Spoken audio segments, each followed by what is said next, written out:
అందరికీ నమస్కారం. నేను మీ ఆడా నరేష్. ఇరాన్ ఇజ్రాయెల్ రెండు దేశాలకి భారీ ఎత్తున యుద్ధం జరుగుతుంది. అదేవిధంగా గత వారం నుంచి కూడా చాలా ఉధృత పరిస్థితులు ఏర్పడ్డాయి. అదేవిధంగా నిన్న ట్రంప్ గారు కూడా చేసిన వ్యాఖ్యలు ఏవైతే ఉన్నాయో ఇరాన్ మీద అది కూడా పెను సంచలనంగా మారింది. ఖచ్చితంగా ఇరాన్ అణు ఆయుధాన్ని ప్రయోగించే అవకాశాలు ఉన్నట్టు కూడా అంటే వార్తలు వస్తున్నాయి. కాబట్టి ఖచ్చితంగా ట్రంప్ గారు ఏదైతే ఇరాన్ మీద చేసిన వ్యాఖ్యలు ఏవైతే ఉన్నాయో ఖచ్చితంగా ఇరాన్ కూడా దానికి ధీటుగా సమాధానం చెప్పడం జరిగింది. కాబట్టి ఖచ్చితంగా ఇరాన్ అదేవిధంగా ఇజ్రాయెల్ మీద పెద్ద యుద్ధం జరిగే అవకాశం ఉంటుంది. ఇది ప్రపంచ దేశాల మీద కూడా ప్రభావం చూపించే అవకాశాలు ఖచ్చితంగా ఉంటాయి. అయితే భారతదేశం ఇరాన్కి మద్దతిస్తుందా, ఇజ్రాయెల్కి మద్దతిస్తుందా? కొంతమంది ఇజ్రాయెల్కి మద్దతిస్తుందని చెప్తున్నారు, కొంతమంది ఇరాన్కి మద్దతిస్తుందని చెప్తున్నారు. కాబట్టి ఒకసారి మనం గమనించినట్లయితే మాత్రం ఆర్థికంగా కానీ భౌగోళికంగా కానీ గమనించినట్లయితే మాత్రం భారత్ ఇరాన్కి దగ్గరగా ఉంటుంది. అంటే ఆర్థికంగా కానీ భౌగోళిక పరంగా చూసుకున్నట్లయితే మాత్రం భారత్ ఇరాన్కి దగ్గరగా ఉంటుంది. అదేవిధంగా రక్షణ రాజకీయ రంగం చూసుకున్నట్లయితే మాత్రం ఇజ్రాయెల్కి భారతదేశం దగ్గరగా ఉంటుంది. కాబట్టి ఇరాన్ నుండి భారతదేశానికి కూడా అంటే పెట్రోలు, డీజిల్, కిరోసిన్ ఇలాంటివన్నీ కూడా మన భారత్కి ఇరాన్ నుంచి సప్లై అవుతుంది. కాబట్టి ఖచ్చితంగా రెండు దేశాలు కూడా శాంతియుతంగా ఉండాలని భారత్ కోరుకుంటుంది. అంటే రెండు దేశాల మధ్య వైర్యం అనేది భారతదేశానికి ఏ రకమైన ఉపయోగం లేదు. అంటే ఇరాను అదేవిధంగా ఇజ్రాయెల్ రెండు దేశాల మధ్య యుద్ధం జరిగితే కూడా భారత్కి ఎటువంటి ఉపయోగం లేదు.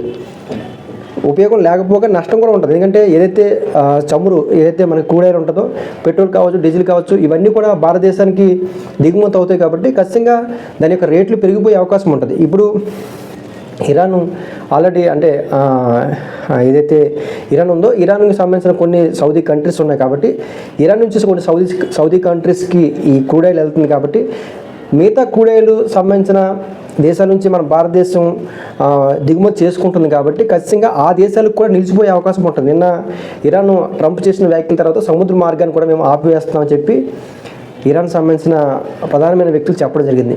కాబట్టి అంటే చమురు అనేది ఇతర దేశాలకు వెళ్ళే అవకాశాలు, సౌదీ దేశాలకు కూడా వెళ్ళే అవకాశాలు లేవు. కాబట్టి ఖచ్చితంగా పెట్రోల్, డీజిల్ ధర పెరిగే అవకాశం ఉంటుంది. ఈ చమురు ఏ రకంగా ఇతర దేశాల కంటే ఖచ్చితంగా ట్రంప్ చేసిన వ్యాఖ్యలకి సముద్ర మార్గాన్ని మూసివేస్తున్నట్టు చెప్పారు. కాబట్టి ఖచ్చితంగా ఇతర దేశాలకి చమురు ఏ రకంగా ఉత్పత్తి అవుతుంది, మిగతా సౌదీ దేశాలు సప్లై చేయగలుగుతాయా, చేయలేవా? అంటే ప్రధానంగా ఇరాన్ నుంచే మిగతా సౌదీ దేశాలకు వెళ్తున్నాయి. కాబట్టి మిగతా సౌదీ దేశాలు భారత్ లాంటి దేశాలకు సప్లై చేయగలుగుతాయా, చేయలేవా?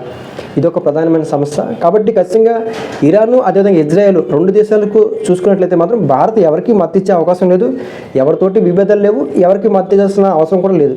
కాకపోతే ఈ రెండు దేశాల మధ్య ఏదైతే యుద్ధ వాతావరణం ఉంటుందో అది ఖచ్చితంగా భారతదేశంతో పాటు ప్రపంచ దేశాలకు కూడా నష్టం వాటిల్లే అవకాశం ఉంటుంది. కాబట్టి ఖచ్చితంగా భారత్ న్యూట్రల్గానే ఉంది, న్యూట్రల్గానే వ్యవహరిస్తుందని చెప్పి నేను భావించుకోవచ్చు.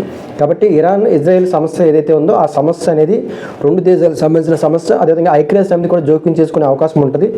ఈలోపే మన ట్రంప్ గారు జోక్యం చేసుకొని ఇరాన్ మీద వ్యాఖ్యలు చేయడం జరిగింది. ఇరాన్ చాలా తీవ్రంగా స్పందించింది.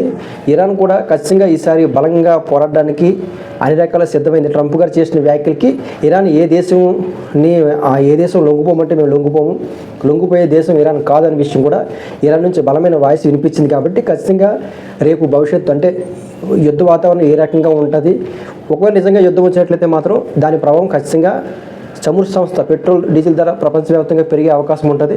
భారత్లో ఇంకా పెరిగే అవకాశం ఉంటుంది. భారత్లో పెరిగినట్లయితే మాత్రం ఆంధ్రాలో ఇంకా పెరిగే అవకాశం ఉంటుంది.